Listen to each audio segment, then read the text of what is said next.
segunda parte do debate Deus Existe, onde eu estou recebendo aqui os doutores Paulo Miranda Nascimento, mas é Pirula, conhecido como Pirula, e o doutor Tassos Licurgo. O Pirula é biólogo, tem doutorado em zoologia pela USP, é paleontólogo, muito conhecido no YouTube, nos podcasts que ele tem participado, palestrante, divulgador científico brasileiro, tem trabalhos acadêmicos, seu canal parte da iniciativa Science Vlogs Brasil, um selo de qualidade colaborativo que reúne os divulgadores de ciência mais confiáveis do YouTube no Brasil, atualmente mais de 1 milhão de inscritos, mais de 200 mil inscritos no Instagram, mais de 250 no Twitter, parece que ele não gosta muito do Twitter.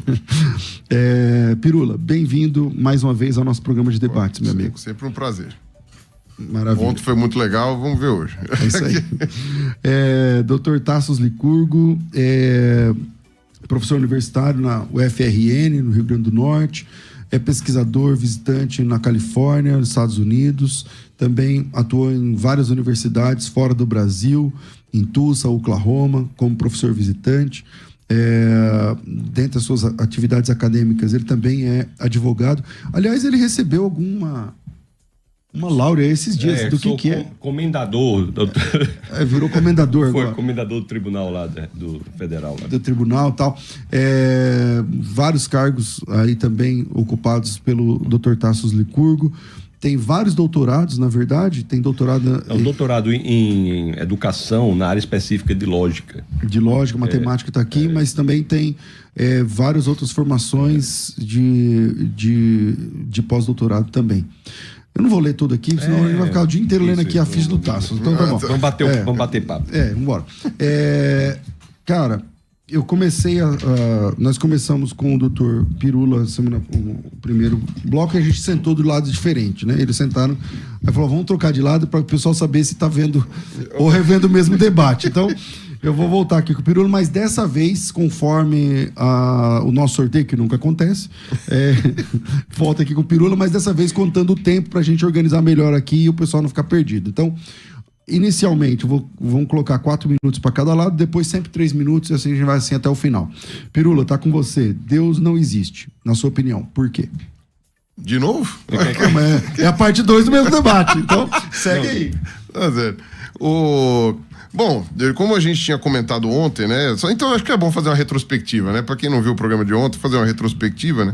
A gente comentou sobre, como se fala, primeiro as cosmovisões de cada um, né? Então, no caso, eu falei que eu coloco a hipótese de Deus no fim da fila das possibilidades de explicação, não sei o quê, pela simples questão de preferir fazer uma explicação material. Não é nem de gostar mais ou gostar menos da hipótese, é só por uma questão de trabalho mesmo, porque a gente usualmente trabalha com a questão material com tudo na nossa vida, né? Então, por exemplo, se você vai ver é como eu tinha falado, ontem não deu tempo de usar esse exemplo, eu não gosto de usar exemplo de ciência forense, né? Que a ciência forense também é uma ciência histórica. É uma ciência histórica de coisas que aconteceram há pouco tempo, mas ainda né? Porque você não volta no tempo para saber quem matou, quem não matou. Você vai usar evidências, né? Daquilo que aconteceu. E geralmente você vai preferir as explicações, né, tipo, mais críveis, né? Então, por exemplo, apareceu alguém, atirou, não sei o que lá. A explicação de que veio um alienígena, chegou e trucidou a pessoa, voltou, não sei o que, geralmente é a última, vai pro fim da fila, tal, não sei o que.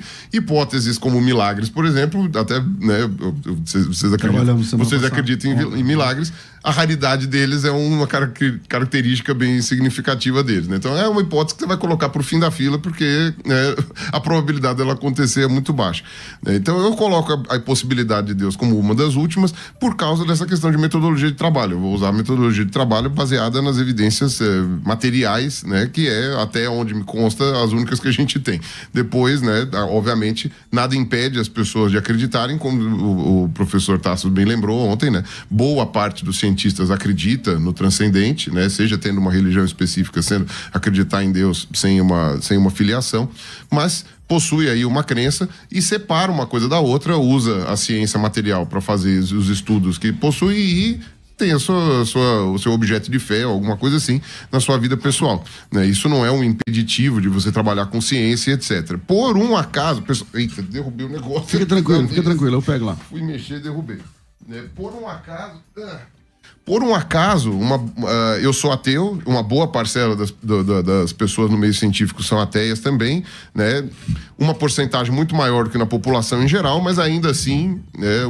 menos do que os que creem. Não tenho nenhuma tabela de IBGE, mas eu posso afirmar assim com razoável segurança de que é menos do que 50%, né? A maior parte ainda, né? Uma parcela maior acredita em Deus ou, enfim, divindade, alguma coisa assim. E então não há um impeditivo, né, de fazer uma separação. Como eu falo, eu por acaso sou ateu, porque eu estico esse tipo de pensamento também para minhas questões pessoais. Então eu também estico esse pensamento de que, na prática, eu não vou levar em conta uma hipótese que eu não considero que eu não acredito que seja verdadeira. Se eu vou quebrar a cara depois, aí são outros 500, mas a princípio eu acredito que seja verdadeira, mas nada impede. Então é aquela coisa, eu não afirmo que Deus existe ou não, porque eu não tenho como saber se ele existe ou não, eu só não acredito no que me foi apresentado. Eu acredito que é mais plausível que isso tenha sido um processo histórico da humanidade, que seja uma consequência do entendimento do cérebro, né, e todas essas questões aí que a gente tem, do que seja realmente uma ação transcendente no mundo e todas essas coisas. Mas é o meu posicionamento. Mas isso não é necessariamente derivado do fato de eu ser um cientista, porque, de fato, boa parte dos cientistas não vê problema algum em conciliar a fé, né? Então, por exemplo, eu trouxe minha cópia do meu livro, né? Fazer um merchanzinho aqui, o Darwin Sem Frescura, meu livro que a gente fala sobre a ideia evolutiva com uma pegada bem brasileira e bem atualizada, né? Apesar desse livro ser de 2019, então ele já está um pouco desatualizado. Vou abrir o pacote aqui, depois o pastor dá uma olhada. Muito obrigado. Em que o meu coautor, o Reinaldo Lopes, que é jornalista da Folha, ele é um católico apostólico romano praticante, né? Então, mostrando que não houve aí uma incongruência, né, entre religião e ciência. Muito bonita a capa, por sinal. Ganhou prêmio. A capa ganhou prêmio. Muito bonita mesmo. O conteúdo mas a capa O conteúdo foi primeiro. Não, mas a capa. A capa tá bom. Foi indicado ao Jabuti, ficou entre os 5, mas no fim das contas... Mas a capa ganhou e isso importa. Bom, isso importa. Eu coloquei 4 minutos, ele passou um pouquinho, Tassos, então se sente à vontade de passar um pouquinho também. Solta aí, Tassos. Deus existe porque... Vamos lá. Eu achei bastante interessante a menção do professor Pirula à ciência forense como um exemplo da prática científica. E é interessante que a ciência forense, ela, embora se debruce sobre a materialidade das coisas, ela tem por intuito a busca de uma causa inteligente. A ciência forense é exatamente um exemplo de se debruçar sobre a materialidade, mas ter por objetivo buscar a causa inteligente. Se encontrar um morto na rua, a tendência é achar que aquele morto não foi necessariamente fruto de uma causa natural, mas uma causa inteligente que ocasionou aquela morte. Então, é exatamente isso que o cristianismo propõe, que nós nos debruçamos sobre a materialidade, mas que isso não anula a causa inteligente desta materialidade. Em outro debate eu disse aqui, se você olhar para o motor do carro Ford, por exemplo, você pode ver a mecânica que funciona aquele carro. Mas isso não é um indício de que o criador do carro não exista. Eu citei aqui como Henry Ford não existisse. Da mesma forma, a forma do universo funcionar de acordo com as leis da ciência não quer dizer que Deus não exista. Pelo contrário, indica que há um padrão de inteligência, que o universo se comporta de acordo com ele e, portanto, há uma causa inteligente por trás disso tudo. Agora, eu queria trazer aqui, no tempo que me resta, alguns argumentos importantes de evidências para a existência de Deus. A existência de Deus, você tem vários tipos de argumentos que nos fazem entender que a hipótese da existência de Deus é a mais plausível de todas. Por exemplo, nós temos o argumento da origem do universo, o argumento cosmológico. É um argumento importante. Se a causa do universo criou o universo a partir do nada, ela tem de ser, portanto, imaterial, não espacial, atemporal, porque a matéria, o espaço e o tempo foram criados juntamente com o universo.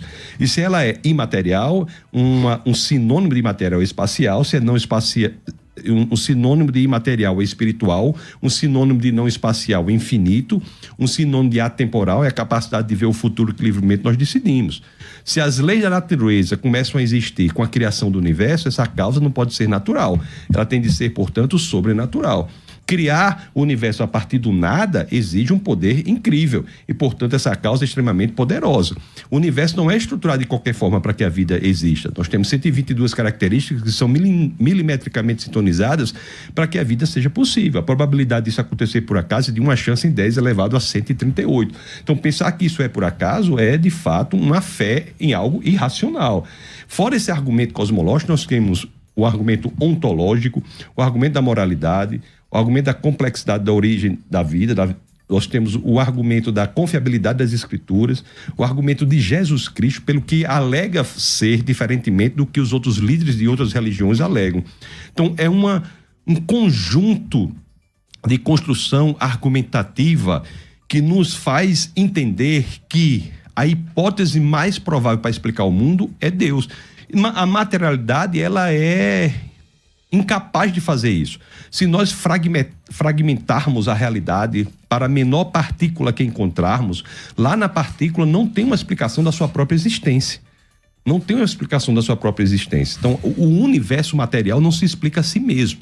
É necessário que haja algo que dê sentido a tudo que está posto no universo, na vida e no tudo mais o que existe. Não é por isso que, imagino eu, tenho a convicção de que a hipótese mais plausível para a explicação do mundo é a hipótese da existência de Deus, e vou adiante. Não apenas Deus. Temos também como concluir com argumentos racionais que esse Deus é o Deus de Abraão, Isaac e Jacó, revelado plenamente na pessoa de Jesus Cristo. Eu sou criacionista bíblico, entendo que esse Deus é o Deus de Abraão, Isaac e Jacó, revelado plenamente na pessoa de Jesus Cristo, porque nós temos argumentos para isso. E para dizer que é Jesus Cristo e o cristianismo, esse argumento passa pela confiabilidade impressionante das Escrituras, que mesmo um ateu, a meu sentir, tem de entender que aquele livro é o livro mais confiável que existe já escrito na antiguidade. Bom, tem aí uma enquete rolando lá na página da rádio, né? Rádio FM Rádio Musical no Instagram. Olha aí, cara, 17% entende. Não, uma pergunta se o Pirula vai ser convertido. Vocês estão de brincadeira. Eu achei que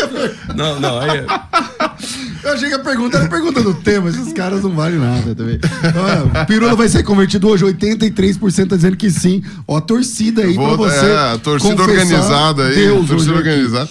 Pirula, e aí? Ficou tão fácil, né? O pessoal expressa uma espécie assim de amor, né? Por Pirula, né? Exatamente. Pô, Pirula, cara de o irmão Pirula, o irmão Pirula. Vamos lá. Solta 3 minutos aí. Então agora vai ser 3 minutos pra cada lado e cada um que lute pra se manter nos 3 minutos. Eita, vai, Pirula. Eu não sou muito famoso por ser sucinto, mas enfim. Então, no caso, vai ter que falar um por um, porque eu não vou conseguir argumentar todos eles ao mesmo tempo.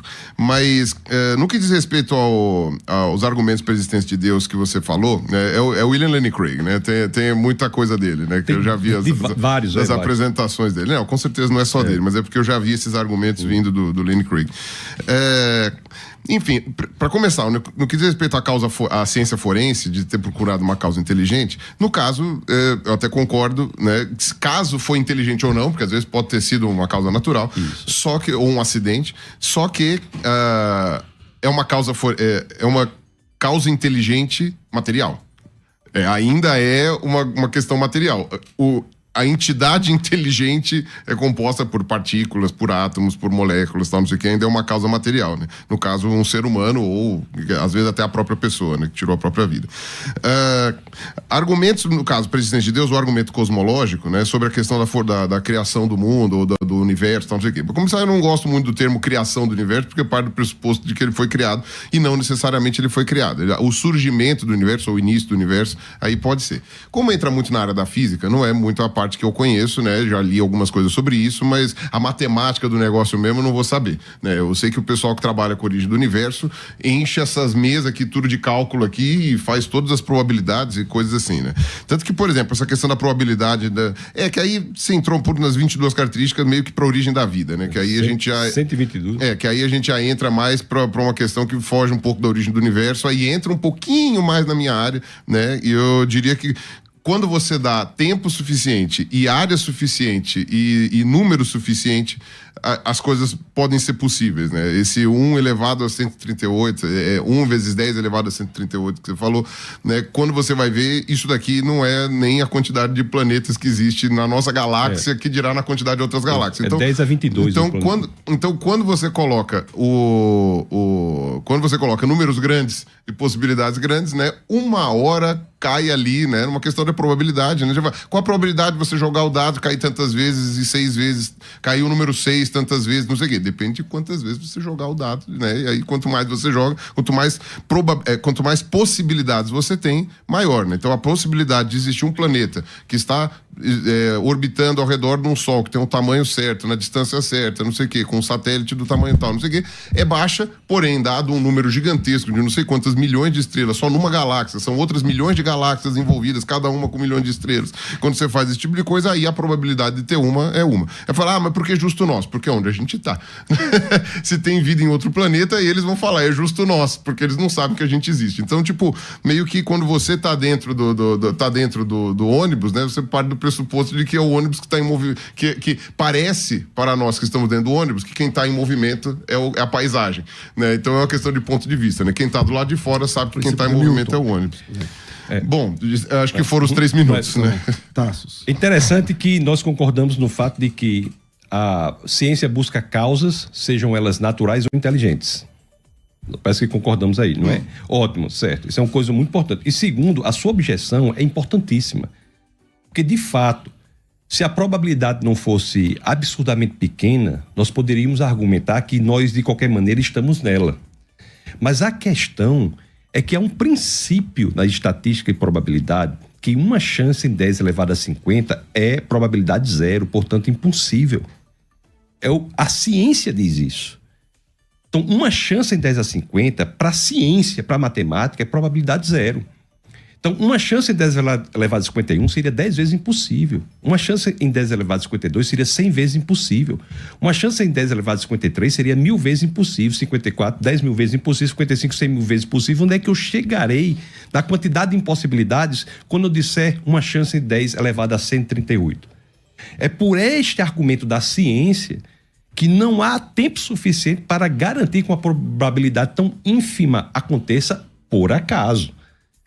Do contrário, se fosse uma probabilidade pequena, de fato, um tempo suficiente seria capaz de resolvê-la. Mas como a probabilidade é tão ínfima, e é ínfima mesmo, é uma chance em 10 a 138. Você tem uma ideia? O número de átomos do universo é estimado em 10 a 70.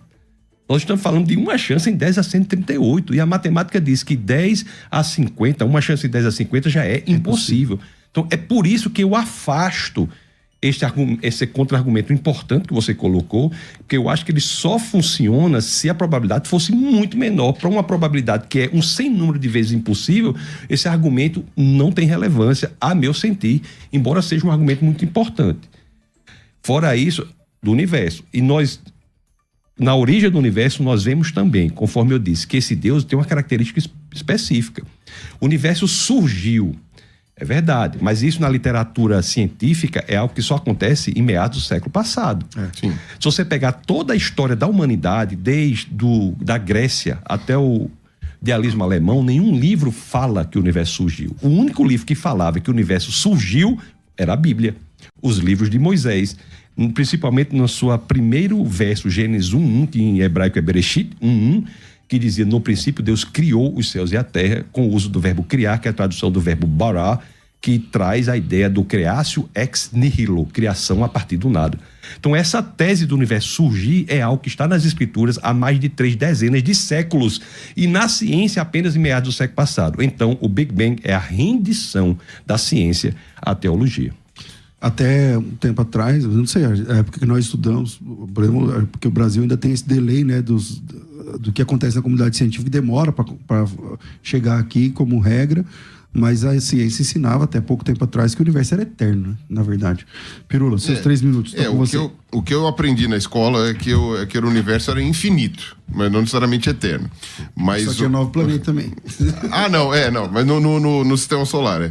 Mas a questão do que diz respeito a esse lance do número elevado a 10 elevado a 138, a gente tem que levar uma coisa também em conta, porque eu não sei qual foi a estatística que foi feita para criar esse número aqui de 10 elevado a 138. 122 características. Qual é a chance de, por acaso, nós atendermos 122 características? Não, tudo bem. Não, a questão é a seguinte: se uma característica deriva da outra, ou seja, se, dado uma determinada característica, as outras têm uma maior probabilidade de acontecer, aí você já diminui absurdamente esse número, né? Então, se você pega todas as características sozinhas, isoladas, você faz essa probabilidade, aí, de fato, os números vão aumentando diretamente.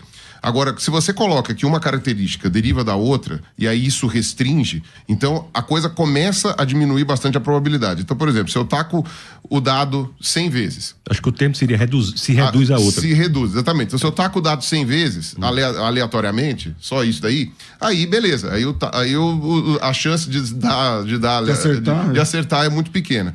Agora, se por um acaso eu chego e falo assim, se o primeiro dado der 1, então, o número 6 passa a contar em 2 dos lados dos outros dados, entendeu? Por exemplo, então aí você já reduz a probabilidade, não sei o quê. Se o segundo dado, se os outros dados derem 6, e aí você já tem uma probabilidade muito maior deles darem 6, porque tem 2 lados com o número 6, com 6 bolinhas, aí você tem uma outra derivação. Então, por exemplo, aí a gente pode depois entrar naquele argumento sobre as leis do universo, etc, etc. Mas, dadas essas leis, né, e já que a gente está falando de origem da vida e não necessariamente de origem do universo, dadas as leis que existem no universo, se uma faz com que a outra aconteça, então a gente pode diminuir absurdamente a quantidade dessas probabilidades. Então, por exemplo, precisa de água líquida, precisa de uma distância X do Sol, precisa de não sei o quê.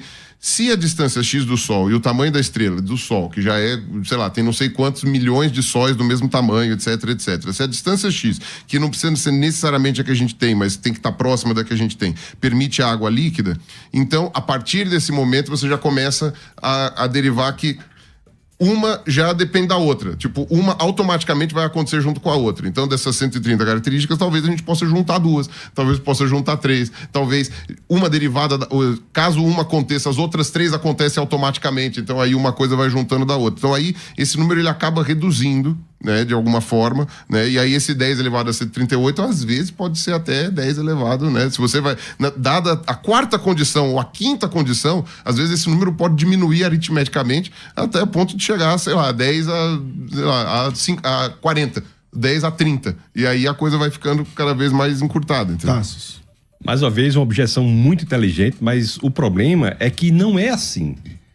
Essas características não são redutíveis. E para lhe dar um exemplo, nós temos, por exemplo, a Terra e Marte, que passaram a maioria das características juntas, mas a Terra tem campo magnético e Marte não tem. Então você tem características que são absolutamente independentes, essas 122, que dão uma chance em 10 elevado a 138. Então é algo brutal, impressionante. Não é qualquer coisa. Mesmo se fosse o que não é nem de perto 10 a 50, uma chance em 10 a 50 seria inimaginável. É um número brutal, o número de átomos do universo, não é de São Paulo, do Brasil, do universo. E o universo realmente é impressionante, é muito grande. Se você sair de uma estrela para a próxima estrela, e há tantas estrelas no Sol quanto grãos de areia na Terra, nas praias da Terra, se você sair de uma estrela para a próxima estrela, você chegará lá pela velocidade normal de uma nave espacial 201.405 anos depois. Tempinho.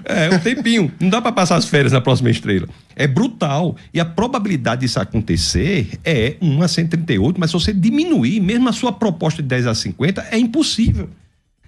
É algo muito brutal. E é tanto assim que nós podemos entrar, se quiser passar por uma área mais da sua área de biologia, a origem da vida. A origem da vida também é um fator tão absurdo que a biologia, se é da área, patina em explicar isso. Depois que os métodos de esterilização foram descobertos, como pasteurização, não houve mais essa história de origem espontânea da vida, porque não há vida simples. Nós sabemos, se nós pegarmos um organismo unicelular, que é uma ameba, nós temos trilhões de células, né? Eu estou dizendo, o pastor César, que está tentando diminuir essa quantidade. Eu e ele temos mais células do que o Pirula está na quantidade certa de células. Mas digo, eu não quero decepcionar ninguém, mas você não reduz a quantidade de células. Elas vão continuar. Você pode desinchar elas, deixar elas mais vazias, mas uma vez que aumentou, então, as nossas são maiores. Então. Uma vez que aumentou, ficou. Né? Você pode fazer remoção cirúrgica, mas aí de uma amputação de células, né? Amputação de células. Então, nós temos aí, na ordem de trilhões de células, uma ameba, você pegar com unicelular, a complexidade de vida de uma ameba é impressionante. Você pega o maior laboratório na face da Terra, coloca uma ameba no tubo de ensaio, fura a ameba, ela não é reconstituída novamente. A equipe não consegue. E se conseguir, só provará que é necessário muita inteligência e controle da experiência para que isso seja possível. Então, não só o universo é estruturado de forma tão brutal, não só a ciência se rende à Bíblia com a teoria do Big Bang, mas também a origem da vida é um elemento que a ciência patina. Tem de entender que há uma mente inteligente por trás. Do contrário, você conceber que uma ameba que só no seu DNA tem informação equivalente a 1000 volumes da Enciclopédia Britânica ter aparecido por acaso, é necessário, nesse caso, professor Pirula, a meu sentir, e com todo o respeito que o senhor merece, é necessário mais fé do que a fé do cristão. Bom, eu tenho que fazer um intervalo nesse ponto. Eu comecei com o Pirula, segundo o nosso sorteio, que nunca acontece, e aí eu terminei com o Tasso. Então, eu volto com o Pirula, mas daqui 1 minuto, 1 minuto e meio, vira aí, a gente vai para o intervalo, entramos no campo que o Pirula é o dono da bola, né? Que é a questão da biologia. Então, voltamos depois do intervalo. Estamos aqui, Pirula, chegamos, a bola está no seu campo agora, literalmente, porque entrou no seu assunto e a vez é sua. Bora. Eu posso fazer só um adendo, assim, fazer um elogio, um elogio para você. Fico impressionado, porque tem um pequeno delay aqui na televisão, então eu me confundiria todo falando e vendo, que já tá, 5 palavras antes, né? Então fica aquele negócio, então parabéns, eu sei que é o hábito, mas parabéns, eu consegui falar mesmo vendo você, o que você acabou de falar 5 segundos antes. Então eu fico, isso daí realmente, né? Não ficar aquele efeito sanduíche, lembra? No meme da Ruth Lemos e tal, não sei o que, enfim. Agora, o tempo bom, vamos lá então. Os 3 minutos aí na tela, Rafa, pra gente... Tá, depois a gente pode voltar para a questão da origem do universo e todos os outros argumentos que tem, mas já que tocamos na origem da vida, então vamos falar um pouquinho, né? Curiosamente, porque saiu um artigo extremamente interessante que, por azar, ainda não tive tempo de ler, porque se eu tivesse tido tempo de ler, ele tá separado lá, tá com a aba aberta no meu computador, já justamente, então eu não tô afiado ainda no que diz respeito a esse artigo, mas enfim. Tem várias linhas de pesquisa hoje, né? Sei lá, tem centenas de cientistas que trabalham com essa questão da origem química da vida e como que ela pode ter se desenvolvido, e algumas agora que estão desenvolvendo umas coisas bem interessantes, né? Nos últimos 10 anos, mais ou menos, tá? E, então, por exemplo, o professor Tassos comentou aí sobre a questão da ameba, né? A ameba já é um exemplo de uma célula muito complexa, porque já é eucarioto, tal, não sei o que lá. Se você for pegar, por exemplo, uma bactéria que é procarionte, aí você já diminui o nível de complexidade absurdamente, né? Até na questão de tamanho, numa questão de estruturas internas, né? A bactéria não tem organela, não tem essas coisas todas, assim, só os ribossomos lá que fazem as atividades, que ainda assim já é uma coisa bastante complexa, mas diminui bastante aí a complexidade, né? A ameba já é uma célula grande, uma célula que, dependendo da espécie de ameba, ela pode ficar até macroscópica. Então, agora, quando você pega a questão das bactérias, né, que estão um pouco mais próximas do que poderia ser a primeira célula que aconteceu, etc., né, parte do que esse artigo está falando é que você criou o que existia na época foi um tipo de ecossistema em que você tinha algumas partículas que hoje a gente considera como vírus, né? E aí os vírus podem estar vivos ou não, que é uma capa proteica com material genético dentro, basicamente isso, né? O vírus não tem nada muito mais complicado que isso, e é por isso que os vírus atualmente eles vivem só de uma questão parasitária. Mas isso não impede os vírus de existir anteriormente, né? Eles poderiam, não é uma coisa muito complicada de existir, a única questão é que aí eles não iam parasitar ninguém, então não há a reprodutibilidade desses vírus, né? A partir do momento que você tem, e existe hoje, né, propostas de como que isso pode ter acontecido, também é a mesma coisa, né? A probabilidade é muito grande quando você coloca elementos isoladamente, mas quando você começa a ver, por exemplo, a formação de uma membrana lipoproteica. A formação de membrana lipoproteica, ela acontece espontaneamente, porque existem essas moléculas na água, em vários lugares, especialmente em em regiões de temperatura mais alta no oceano, e aí você coloca ali fossas termais, alguma coisa assim, onde há atividade do subsolo, e aí lá você consegue ter a geração espontânea dela, porque essas moléculas estão ali disponíveis, você tem uma ponta hidrofóbica, uma ponta hidrofílica, então quando se forma, é meio que natural que a membrana vai se fechar, porque a parte hidrofílica não gosta de água,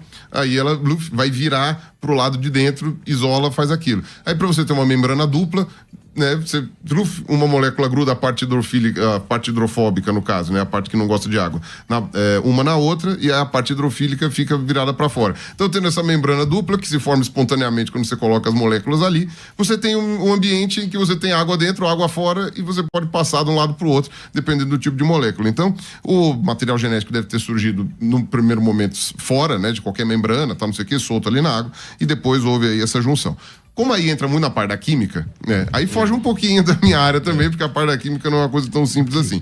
Mas só para mostrar e fazer só umas atualizações do negócio ali, né? Legal. Mas não é curioso que nenhum grupo de cientistas consegue reconstituir uma vida, coloca uma vida num tubo de ensaio e aí fura a ameba e não consegue reconstituir? Não é curioso que todas as tentativas de explicação da vida exigem um controle da experiência, um ambiente muito específico, inteligência por trás?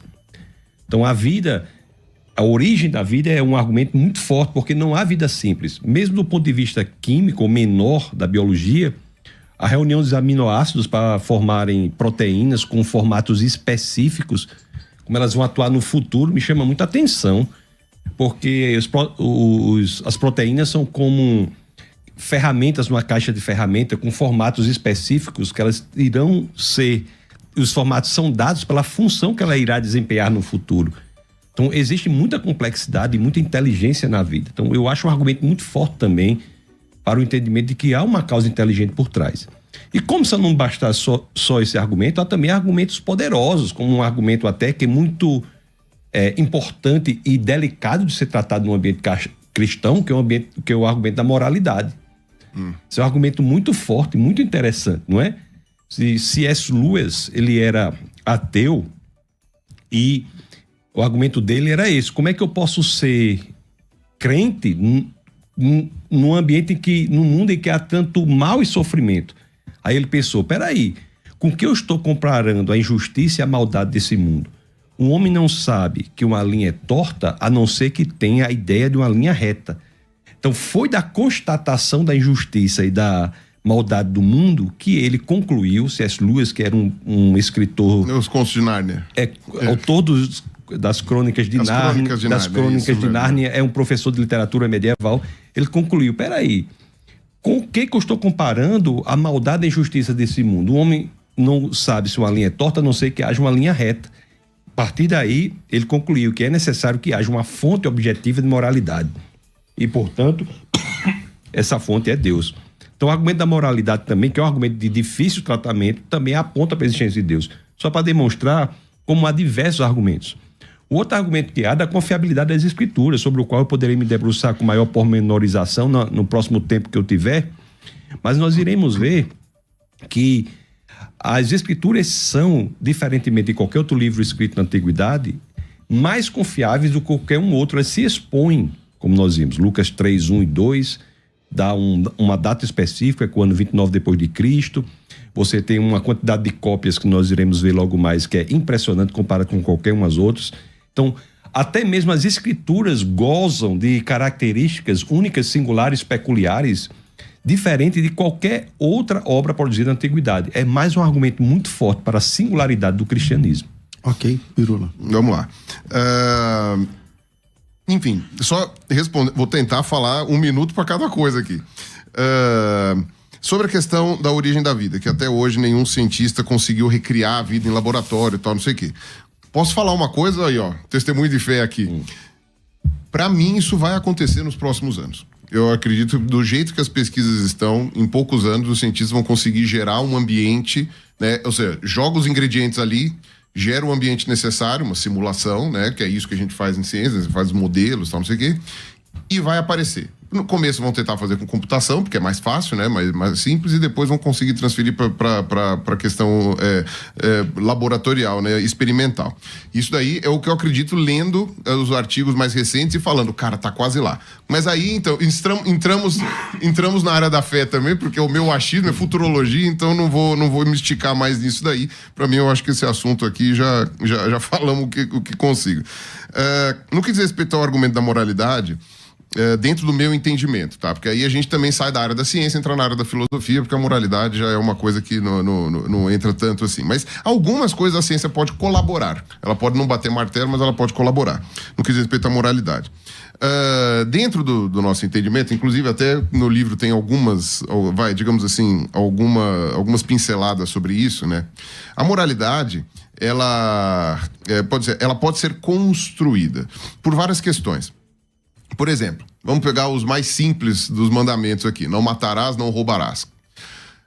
A gente concorda que, se você tem um indivíduo na sociedade que está matando outros indivíduos ali dentro, ele está gerando um certo tipo de instabilidade, de insegurança numa comunidade. A gente sabe que, se você começa a roubar itens pessoais, uma coisa assim, a gente tá imaginando uma sociedade de caçadores-coletores, uma coisa assim, né, em que já tem ali um certo sentido dessa moralidade.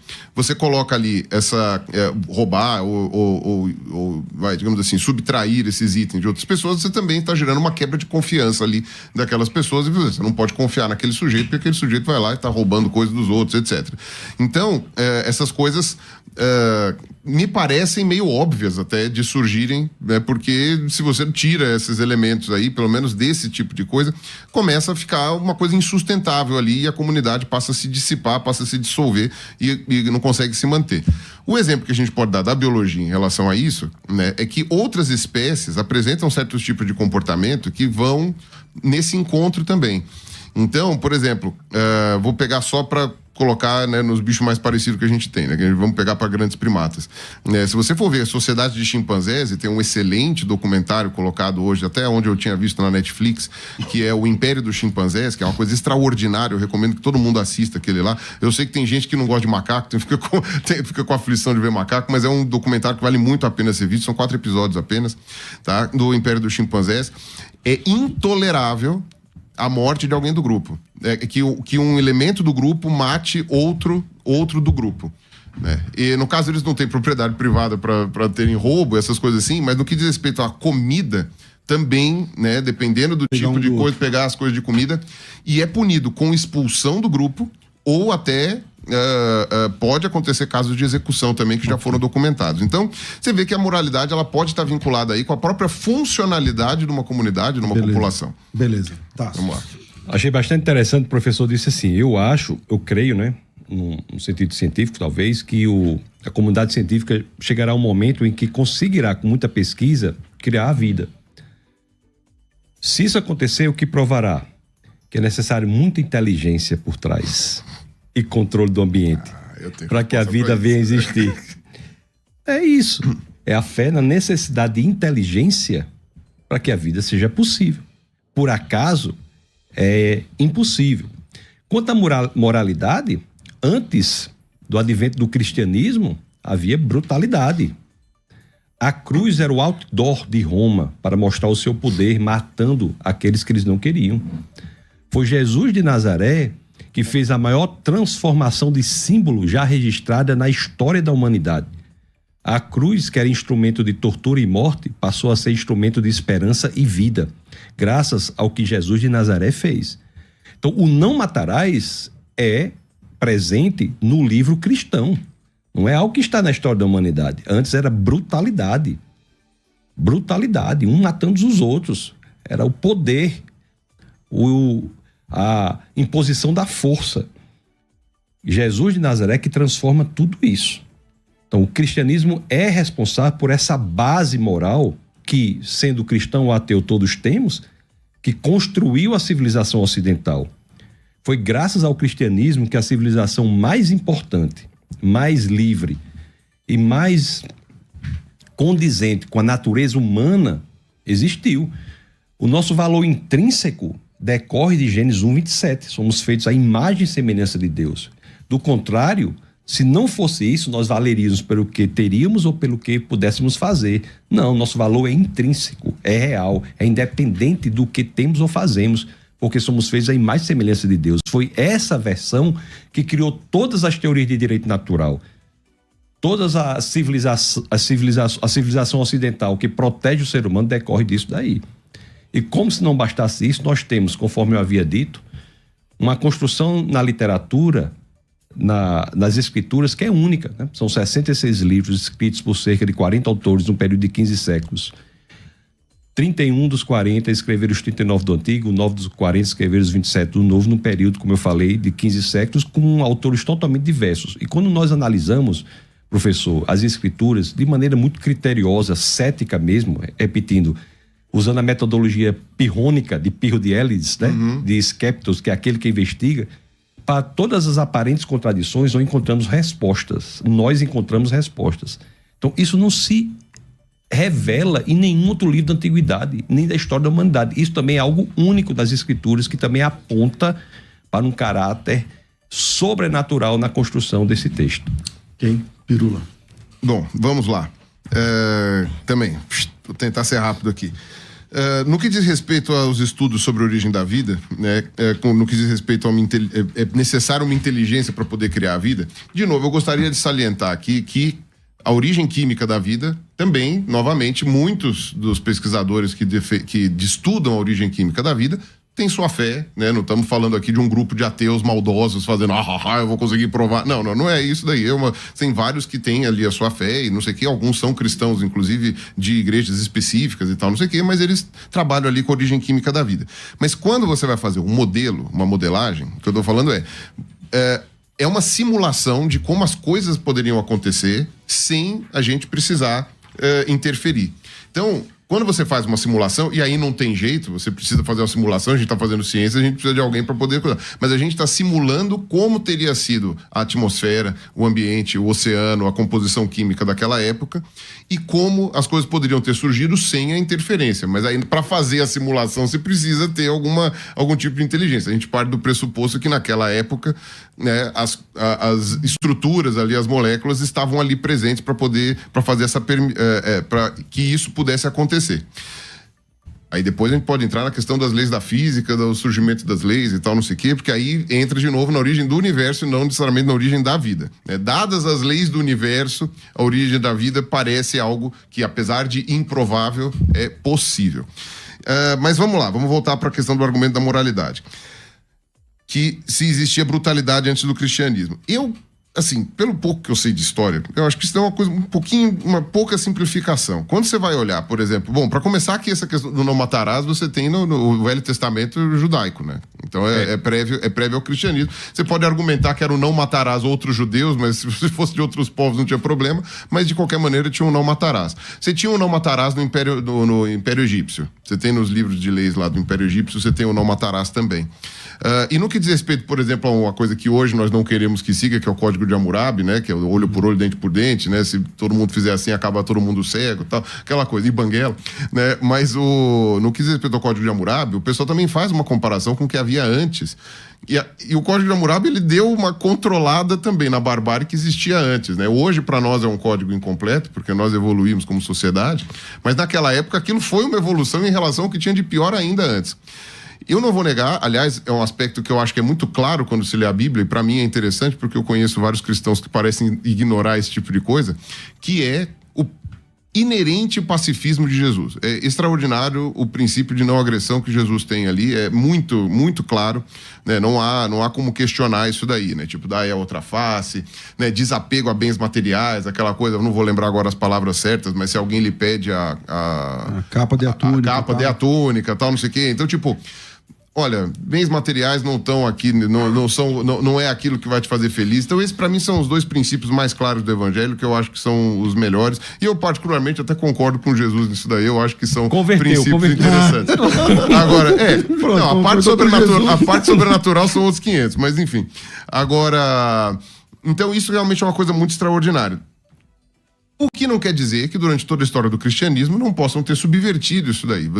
E com justificativas de alguns versículos bíblicos que eu imagino que o professor Tasso vai dizer que foram mal interpretados ou foram pinçados de maneira aleatória para justificar alguma atrocidade. Mas vale lembrar que existem algumas coisas que é possível, né? Tem um livro que chama Mística da Guerra, que foi escrito pelo Dag Tessori, que é um pesquisador que até onde eu tinha visto ele é ortodoxo russo, mas é um livro muito bom que ele fala que apesar da Bíblia ser extremamente pacifista, é possível, né? Afinal de contas, tudo é possível, né? É possível você interpretar ela de maneira violenta, caso você queira, a meu ver, de um jeito desonesto, mas é possível que isso aconteça. Beleza. Então, eu nem preciso ir tão longe, porque eu achei interessante que as pessoas com as quais eu debato, a unanimidade elogia demais Jesus Cristo.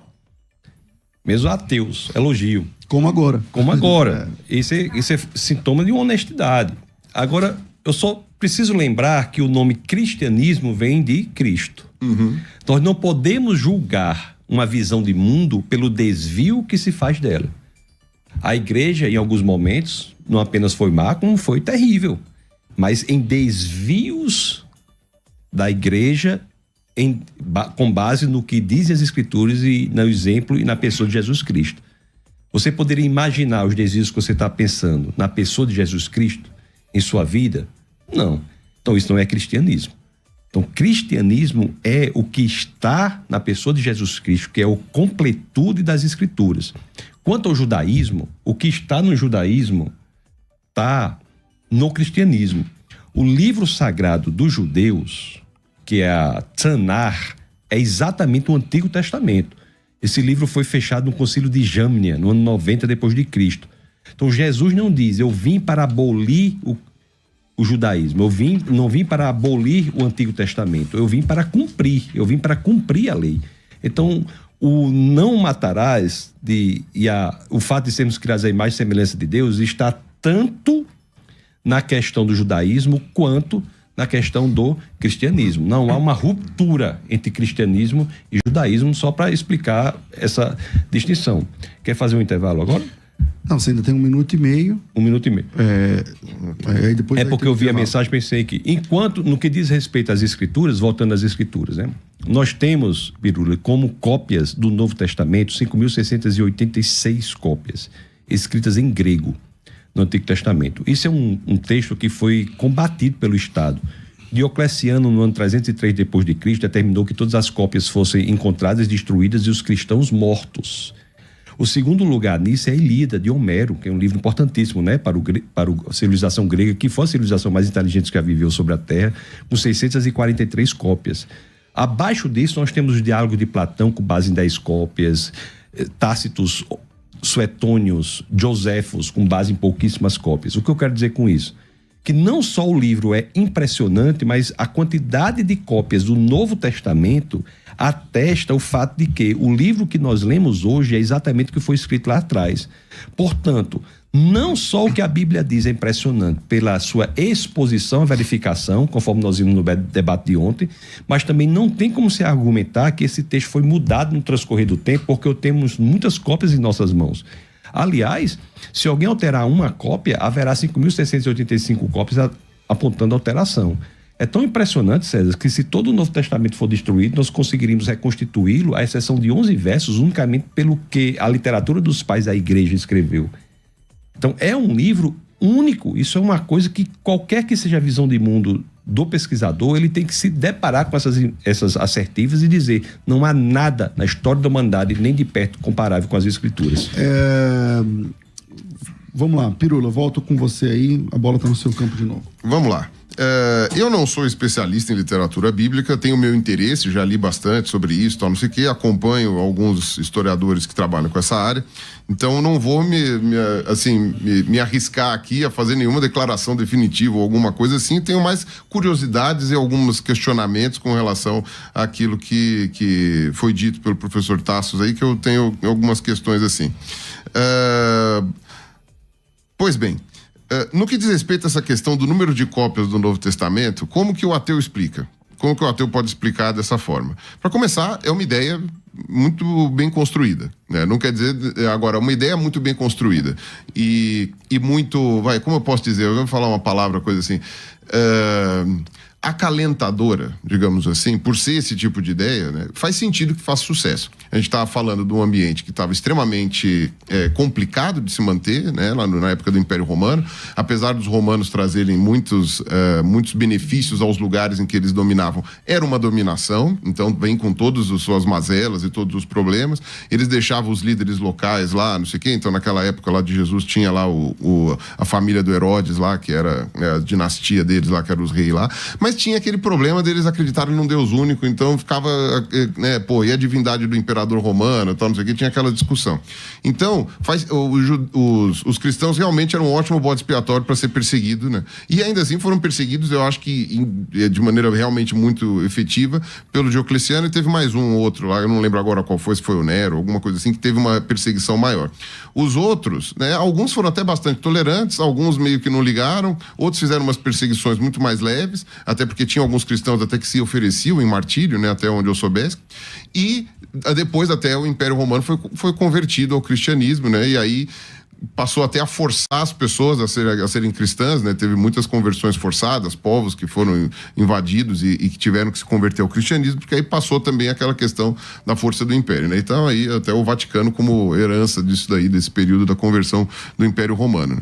Mas com relação ao número de cópias do Novo Testamento, eu imagino que uma ideia que tenha esse tipo de força e que a novidade, eu imagino que seja a questão da palavra escrita ter tanta relevância no povo e menos a tradição oral, né?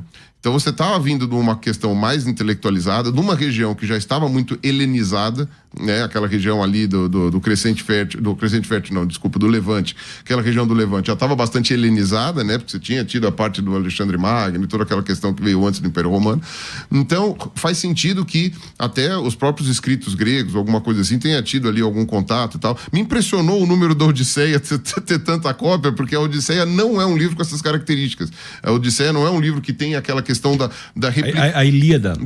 Foi a Ilíada. A Ilíada de Homero. A Ilíada de Homero, verdade. Que tenha tanta replicabilidade, porque não há essa questão. No caso de um livro religioso como a Bíblia e de um livro dito como revelado, faz sentido que haja essa replicabilidade, inclusive por causa dessa questão das perseguições. Vamos escrever isso daqui, porque senão, né, vão destruir as outras cópias. Então vamos fazer uma cópia nova, vamos fazer não sei o quê. E obviamente os copistas tomavam bastante cuidado com as cópias para ver se elas estavam bem e tal, não sei o quê. Lembrando que elas não chegaram inteiras para nós, né? Você falou bem da questão de faltar 11 versos, mas você tem um manuscrito que tem um pedaço que vem aqui, um outro papiro que vai um pedaço ali, uma coisa. Por isso assim, que é importante o número grande de cópias.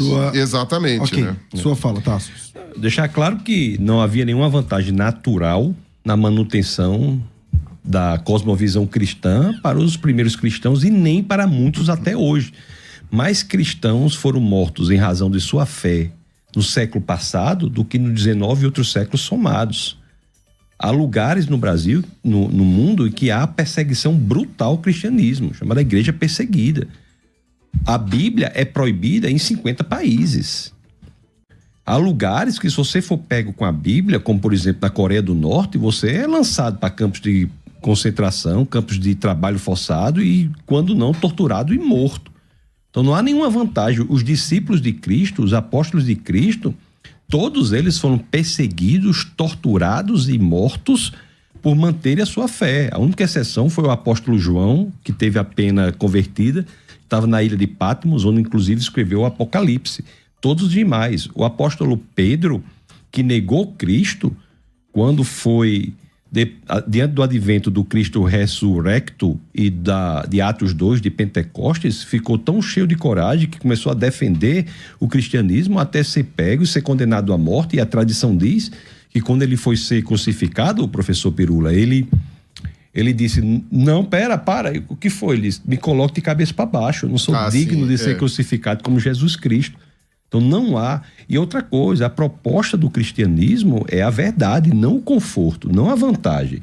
O cristianismo bíblico propõe, inclusive, que a primeira proposta é morra. Morra que Cristo vive em você. Então o cristianismo não tem como proposta o conforto, tem como proposta a verdade. Jesus Cristo é a verdade. Lá em João, no capítulo 14, no verso 6, ele diz claramente: eu sou o caminho, a verdade e a vida.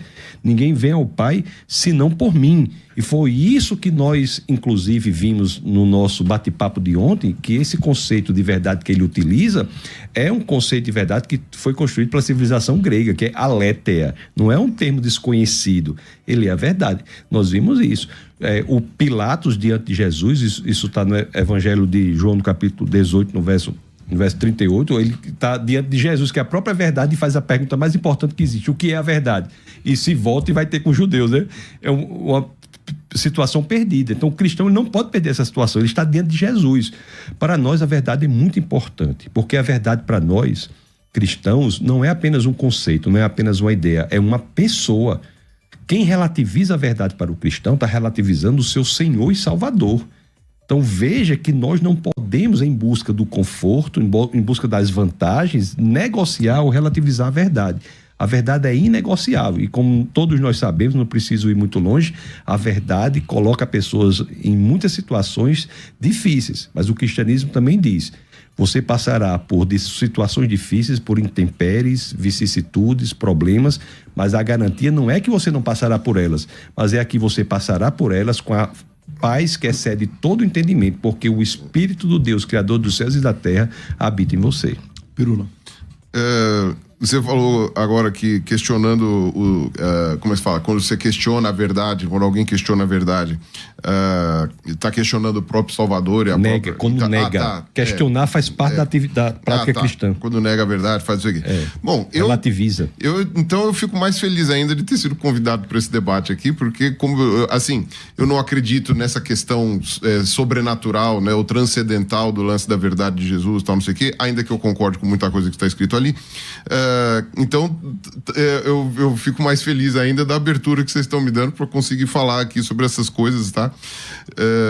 Porque poderia ser ofensivo, poderia ser uma coisa problemática, tal, não sei o quê, então eu fico bastante... Existe mais abertura nas igrejas do que nas universidades públicas. Bom, não tenho estes dados para poder refutá-lo, mas enfim, pode ser. Pois bem, então estamos chegando agora aqui num aspecto mais até contemporâneo, né? Uma coisa assim que eu fico meio que agora vai do meu conhecimento de atualidades e de certas outras coisas, né?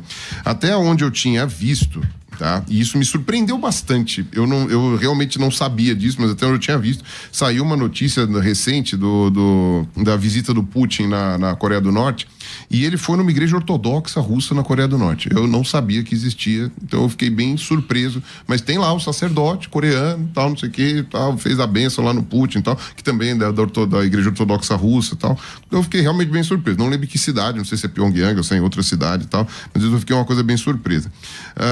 Agora, no que diz respeito à perseguição... Não foi o contrário, não, professor? Não foi a visita do coreano na Rússia? Não. Foi o Putin que foi na Coreia do Norte, porque ele está tentando estreitar os laços lá, não sei o que, né? O Putin, bom, enfim, a gente pode ficar 40 minutos aqui falando mal do Putin, que eu vou adorar, mas enfim.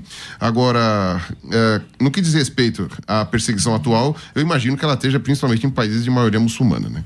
Eu acho que esse daí é que é a principal complicação ali nessas questões, né? Mas eu não vou entrar aqui, sei lá, em história do Islã, porque eu não tenho conhecimento sobre isso, etc, né? Com relação à questão do cristianismo e conforto, eu achei muito interessante que você falou desse lance, né? Eu lembro de uma coisa quando eu estava lendo a Bíblia, sei lá, pela terceira ou quarta vez, que não tenho conhecimento de qual é o versículo, qual é o capítulo que você apresenta, porque não é a minha área de estudo, mas essa questão do cristianismo e conforto me chamou muita atenção, porque a impressão que dá, e eu acho que tem um versículo específico que fala isso, é que meio que quanto maior for o seu sofrimento na terra, maior vai ser a sua glória no reino dos céus, ou alguma coisa assim, né? Então, realmente, e até por isso que alguns cristãos se ofereciam para martírio, alguma coisa de sacrifício para defender a sua verdade e tudo mais. Então, fico pensando nesse negócio. Então, tipo, realmente, né, não deveria nem ser desejável o conforto, tecnicamente, porque significa que você está sendo até, de alguma maneira, glorificado, né, com as agruras e com as coisas ruins que acontecem na vida, tal, não sei das quantas. Que aí a gente pode entrar na discussão também sobre a sinceridade de boa parte dos cristãos que existem no Brasil, né, que a gente estava conversando ontem, o senhor concordou comigo, né, que tem muita, enfim, né, falta muita leitura de cristianismo para muita gente que se diz cristão, né, que é uma coisa Professor Pirula, há ateus que agem moralmente de forma melhor do que alguns que se dizem cristãos. Quanto a isso, não há dúvida. Porque o cristianismo é vinculado à questão da sinceridade, da honestidade de coração. Ninguém engana Deus. Os mornos, de acordo com as escrituras, serão vomitados. Só querendo, sem interromper a coisa, mas é interessante que aquela questão do... Oh, meu Deus, agora me fugiu a coisa do... Oh, meu Deus, que é aquela coisa assim, se Deus... Seu Deus? Se Deus existe... Assim, oh, meu Deus? Expressão não linguística. Combina com ateu, não, mas expressão linguística. Eu não sou aquele ateu chato que fica cortando expressão idiomática. Tá bom. Mas é aquele dilema que o pessoal fala que... Ai, meu Deus, mas fugiu da minha cabeça agora. Que é... Vai virar corte, Pirula. Meu Deus! Meu virar Deus! corte, É verdade, tem razão. Vai virar corte. Meu Deus, como assim? Como assim? Que falava que assim, quando... se por um acaso é melhor acreditar, porque na dúvida, se Deus disser eu sei qual é isso. Não, diz assim, né? Você tem a opção de acreditar ou não acreditar. Isso. Se você não acreditar, né?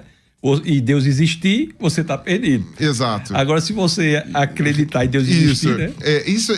Gente, uma coisa tão simples, eu esqueci agora o nome da coisa. E aquilo que você estava falando assim, Deus não é trouxa, né? Tipo, não faz nenhum sentido isso, né? Ele vai saber que você tá fingindo que acredita só para não ter... Mas o corte foi o meu Deus do Terminator. Mas vamos lá. O que eu vocês podiam voltar um pouquinho, né? Volta, claro. Só que eu também não vou usar tudo, não. Fica à vontade para interferir se precisar. Eu só queria dizer assim, para achar bastante claro. Nós não achamos que o ateu não pode agir moralmente. Em um determinado momento do nosso bate-papo, você de maneira brincalhona falou os ateus maus, né? Uhum. Não há isso. O que o ateu não tem é a capacidade de justificar a sua ação moral. Então, a base da moralidade exige Deus. Agora, para agir moralmente, a pessoa tem que ser de fato assim. Para você agir moralmente, você só age porque existe uma fonte da moralidade que é Deus. O cristão que não age moralmente e nega Deus, ele é, de acordo com as escrituras, vomitado. A base do cristianismo é a sinceridade, é a honestidade de coração. A base do cristianismo é, de fato, você fazer com que Jesus seja prioridade na sua vida. Você não pode usar Jesus para nada. Não há nada, inclusive, que você possa fazer para você alcançar o céu. Veja o exemplo do ladrão na cruz. Jesus, quando foi crucificado, você sabe, né? Tem 2 ladrões, um dos quais olhou para Jesus e disse: Senhor, lembra-te de mim no paraíso. Aquele ladrão não tinha feito nada de bom para receber o paraíso. Não é pelo que nós fazemos. Aquele ladrão nem tinha feito nada de bom, nem poderia vir a fazer nada de bom. Não poderia andar nas veredas da justiça porque seus pés estavam pregados na cruz. Não poderia vir a fazer boas obras porque suas mãos estavam pregadas na cruz. E simplesmente porque o ladrão disse: Senhor, lembra-te de mim, Jesus disse: ainda hoje estarás comigo no paraíso. Aquele ladrão, professor Pirula, havia tomado café da manhã com Satanás e almoçar com o próprio Deus. Então, o cristianismo não é com base no que nós fazemos. E olhe, professor, que é uma das pessoas que temos a absoluta certeza que está no céu, porque essa informação está nas escrituras. E foi alguém que não fez nada. Inclusive, ele foi a pessoa que teve a revelação, o entendimento do que estava acontecendo ali. Os doutores não tiveram, os discípulos não tiveram. Foi o ladrão que teve o entendimento e disse: olha, vou aproveitar a oportunidade. Disse: Senhor, lembra-te de mim. Então, não é pelo que nós fazemos que nós somos salvos. É fato de que, pelo fato de sermos salvos, nós mudamos o nosso comportamento. Mas não há nada que nós possamos oferecer a Deus para alcançar tamanho presente que é a salvação.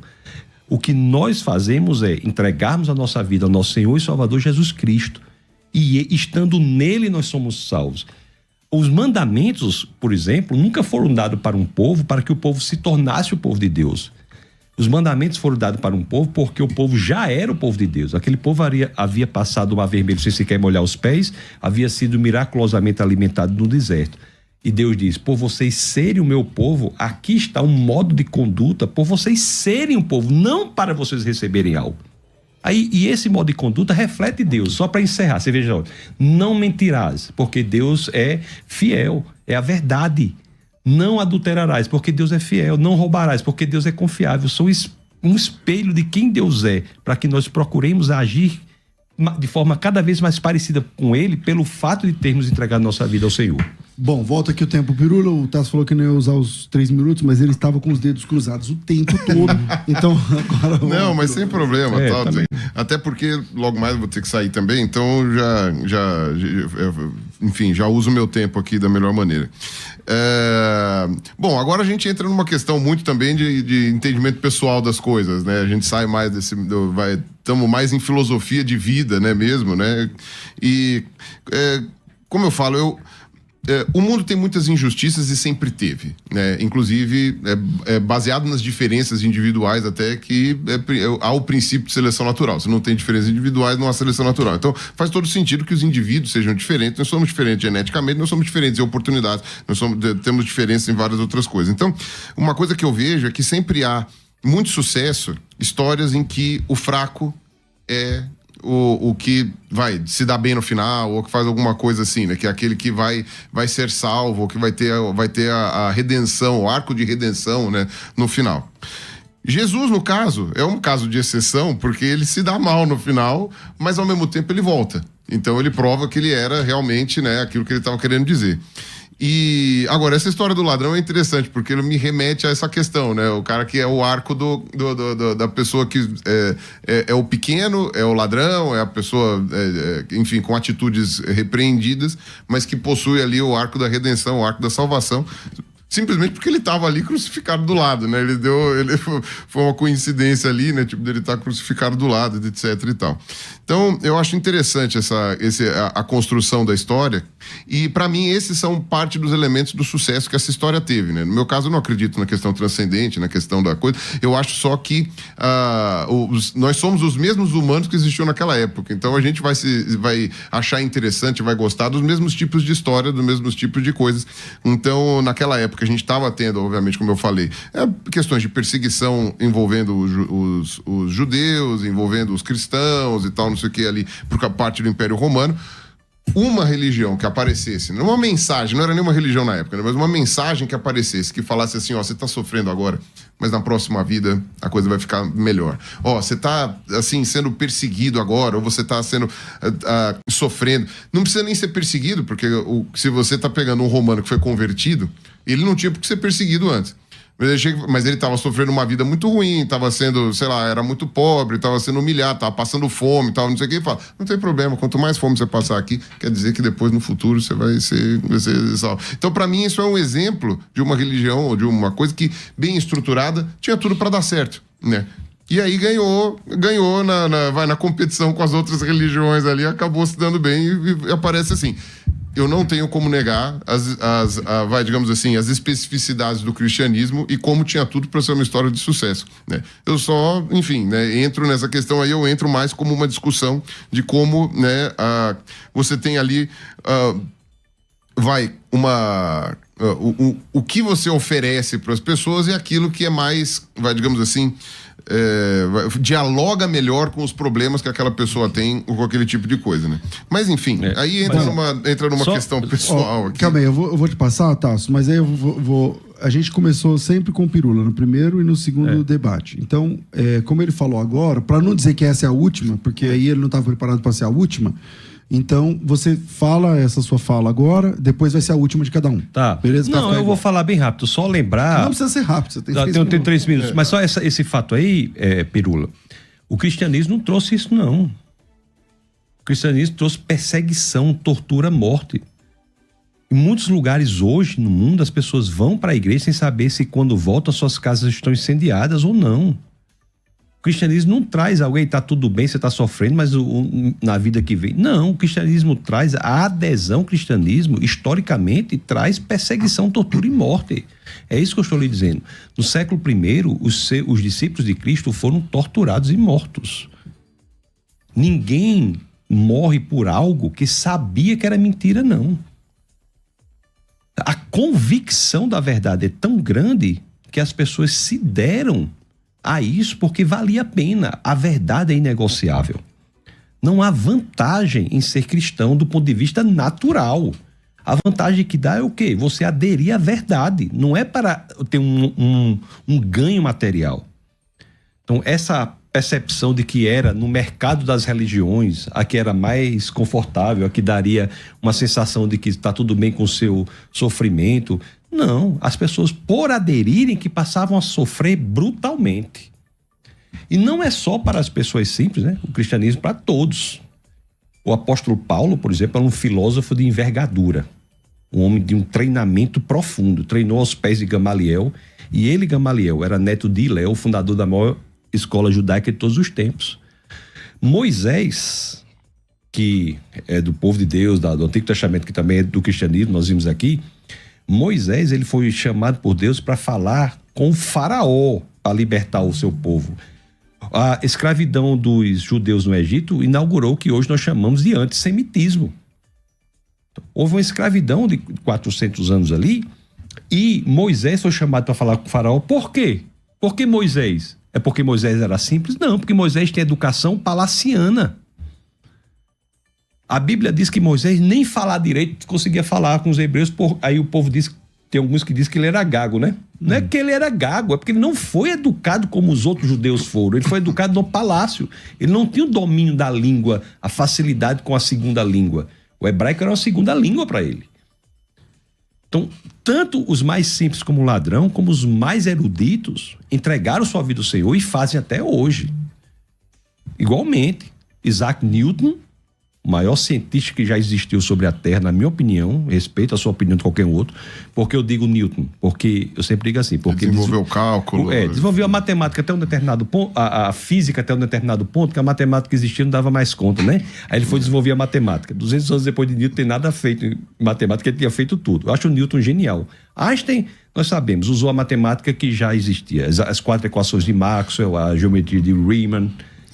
Mas, na minha opinião, Newton é um grande, não é verdade? É um grande, sim. Né? Eu considero... Eu não vou desconsiderar o Copérnico, porque o cara também foi impressionante. Tudo bem. Mas Newton escreveu mais sobre a Bíblia do que sobre ciência. Eu não estou dizendo que eu concordo com tudo que ele escreveu, não. Tem muita loucura lá nos escritos dele sobre a Bíblia, que inclusive estão disponíveis lá no site da Oxford University. Mas eu estou dizendo que o que mais ocupou as concatenações intelectuais do maior cientista que já pisou sobre a Terra foram as Escrituras. Então, é nesse contexto impressionante e inigualável que o cristianismo se coloca. Ok. Bom. Aí, agora sim, considerações finais de cada um. Aliás, coloca uma vinheta, só para ficar elegante aqui. Rafa, solta uma vinheta de considerações finais aí. Vamos lá. Considerações finais. Debates. Então é o seguinte, eu quero agradecer tanto ao Tasso quanto ao Pirula. Pirula é visitante aqui na rádio, é uma rádio evangélica, de confissão cristã evangélica e tal. Mas a gente fez de tudo aqui para sermos equânimes no quanto ao tempo e as posições e tal. Espero que você tenha entendido isso, percebido isso, para que você saia pensando que a gente é bonzinho, tá? Então, bem-vindo aqui outras vezes para outros debates, cara. Muito bom te conhecer pessoalmente. E suas considerações finais. Bom, então vou deixar. Eu anotei mais coisa para falar aqui pro professor Tassos aqui, mas enfim, não vou entrar em muitas dessas questões assim. Não, só queria dizer que eu não quis dizer, né? Bom, aliás, eu até comentei, né, que houve sim perseguições ao cristianismo, principalmente no passado, tal, não sei o quê. Só, eu digamos assim, como laico nesse sentido, né, como não creio na questão transcendente, né, eu entendo que há uma questão de minoria, né, enfim, de uma minoria perseguida que tinha ali, que realmente tinha um discurso muito tentador, porque senão as pessoas não tinham se convertido, né, então o meu entendimento é que as pessoas se converteram. Mas pela verdade. Mas as pessoas não viram, né? Elas estavam convertidas porque elas estavam desesperançosas também. Você tinha muita gente desesperançosa. Essa pessoa desesperançosa, ela vai se converter porque aquilo ali, né, tipo, inflama. E você tem tanta gente que acredita que você fala, bom, se eles estão acreditando, então deve ser verdade, né? Então você faz isso daí. Mas aí entra em umas discussões ali que não vai à parte e tal, não sei o quê, né? Enfim, acho que já encerramos esse assunto e tal, não sei das quantas. Queria dizer apenas que eu agradeço muito o convite novamente, tá? De novo, falo, né? Eu não sou muito conhecido conhecido nas redes por ser muito sucinto, então não tem problema nenhum. Eu até peço desculpa se ontem eu falei demais, mas é porque a minha natureza aqui, eu juro, eu tento ser mais curto nas minhas falas, mas enfim, a coisa vai vindo, e como o debate foi muito gostoso, então a coisa vem, né, tal, não sei o que, a gente vai tentando falar. Acho que foi um debate produtivo, né, foi algo muito bom, foi um prazer muito grande conhecer vocês, tá? E de novo, agradeço muito a abertura, né, de trazer uma pessoa num posicionamento bastante diferente aqui para falar com vocês. Peço de novo para que, caso vocês não me conheçam, que vocês assistam meus vídeos. Eu não tô lá para transformar ninguém em ateu, eu não tô lá para dizer para ninguém virar ateu. Várias pessoas vêm para mim e falam assim: Pirula, eu virei ateu por tua causa. Eu falo, não vem essa daí virou ateu por minha causa, não. Você já tinha seus questionamentos e você já estava nesse caminho. Eu posso ter até se sentiu confortável porque viu que tem outros ateus ali e tal, não sei o que, não sei o que lá. A minha militância em relação ao ateísmo é mais para fazer o ateísmo ser aceito na sociedade, né? Porque existe muito preconceito contra os ateus, principalmente o pessoal que é da igreja, tal, não sei o que.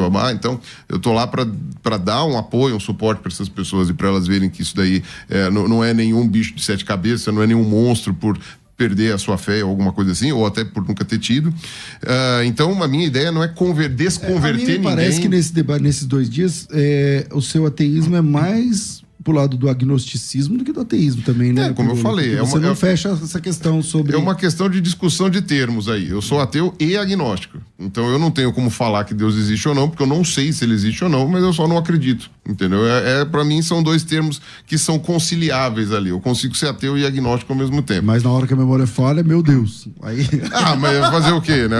Essas coisas acontecem. Então eu agradeço bastante a presença. Peço então aí que as pessoas que tenham a oportunidade, que possam ver meus vídeos, Pirula 25, né, com 2 L's, canal do Pirula, você digita na internet, é o primeiro que aparece. Não digite no Google imagens, porque ele sempre coloca as minhas piores fotos, então vai aparecer muito feio. Tá. Não tem muito milagre pra fazer, né, com isso, mas é aquilo. Né? Pirula 25 tem o canal do YouTube, também no Instagram, e por alguma razão que não sabemos, ele não quer que veja pelo X. Não, pode seguir no Twitter. No Twitter tá, lá pode também. seguir, não tem problema. Tá aí, e se você digitar Pirula lá, digitem no Google e clique em imagens pra você ver como ele parece o Valdívia. O Valdívia, várias vezes.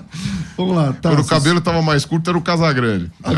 Aí eu até tirei uma foto junto com o Casagrande pra mostrar. Não sendo o Valderrama, amigo, tá? Aí é muito triste. Então, Tassos, suas considerações finais aqui sobre esse assunto. Mais uma vez, quero agradecer ao professor César, ao professor Pirula, pela oportunidade de nós termos aqui esse bate-papo, né? E deixar claro que o cristianismo é a visão de mundo em que há mais tolerância, em que a diversidade de fato é possível. Você vê que todos esses movimentos anticristãos são possíveis no cristianismo, mas os movimentos anti outras visões de mundo não são possíveis naqueles países em que adotam essas outras visões de mundo. Por exemplo, numa visão de mundo ateísta do comunismo, não tanto pelo ateísmo, mas do comunismo que é materialista e, portanto, ateísta, você não pode ter livremente outras expressões de visão de mundo. No Islã, nem se fala. Mas no cristianismo, até Deus respeita o livre-arbítrio. Então, as posições individuais são muito respeitadas no cristianismo. Tolerância, é claro, não é achar que seja lá qual for a verdade do outro, que não há verdades, seja lá qual for a visão do outro, é igualmente verdadeira. Isso não é tolerância. Tolerância não é achar que seja lá qual for a visão de mundo da outra pessoa, ela é igualmente verdadeira, mas é entender que o direito que eu tenho de expressar a minha visão de mundo, o professor tem de expressar dele e todos mais. E os argumentos são colocados, as evidências são investigadas e foi muito bom o debate. Eu sou vinculado à universidade, eu sou professor titular da Federal lá do Rio Grande do Norte e estou envolvido com as universidades públicas e com tristeza eu lhe digo, as universidades públicas hoje não têm diversidade. A diversidade está na igreja, por incrível que pareça. Na igreja cristã, que há a possibilidade de ter debates como esses, eventos dentro das igrejas. As universidades hoje buscam uma hegemonia de um só tipo de pensamento, que os que pensam diferentemente são fortemente atacados. Mas defendem a diversidade. A diversidade só se for da mesma coisa. É isso aí. A genuína diversidade é isso aqui. Então, graças ao cristianismo, isso é possível. Reitero meus agradecimentos. Minhas redes sociais são Tassos Licurgo, TASSOSLYCURGO, e você coloca no Google e me acha lá no Instagram, no YouTube e nas outras demais redes. O Twitter não tem uma uma raiva do Twitter como o professor tem, não, né? Mas tá lá no Twitter. Eu tenho Twitter, mas é pouco lá, mas eu tenho lá. É por isso que você não tem raiva. É porque o pessoal diz que os haters, né, ficam lá, né? Esquece. E nem vale a pena. O Twitter é a 8ª rede em relevância no Brasil. Só que, Mas já foi lá em só cima, que né? quem tá lá dentro acha que é a coisa mais importante do mundo, que o que acontece no Twitter é a verdade, não sei o quê. É isso não que tá todo passaram mundo lá avisando discutindo. que eles estão em oitavo. Não, é complicado. Estamos aí. Bom, obrigado, Pirula. Que Deus te abençoe. Tassos também, Deus abençoe. A todos vocês também, mais um debate produzido aqui pela Rádio Musical FM. Amanhã teremos um bate-papo aqui, que é o programa Biblicamente. Nós receberemos a Maria Tereza, que foi embaixadora da Venezuela no Brasil. No Brasil, durante o período do Juan Guaidó. E agora tem aí a Venezuela, tá o pau quebrando, meu amigo. Você tá entendendo? Até banho de sangue tá sendo prometido pelo Nicolás Maduro, caso ele perca as eleições, né? Então, amanhã vai ser um dia muito importante, onde receberemos aqui a embaixadora e, com certeza, vai ser de grande valia para você que acompanha aqui o programa. Rafa, obrigado, até o Rafael Bittencourt. Amanhã estamos de volta a partir das 11 da manhã com esse programa e às 2 da tarde, logo daqui a pouco, com o Bom e Velho Crescendo na Fé. Tudo isso e muito mais a gente faz dentro do reino, se for da vontade dele.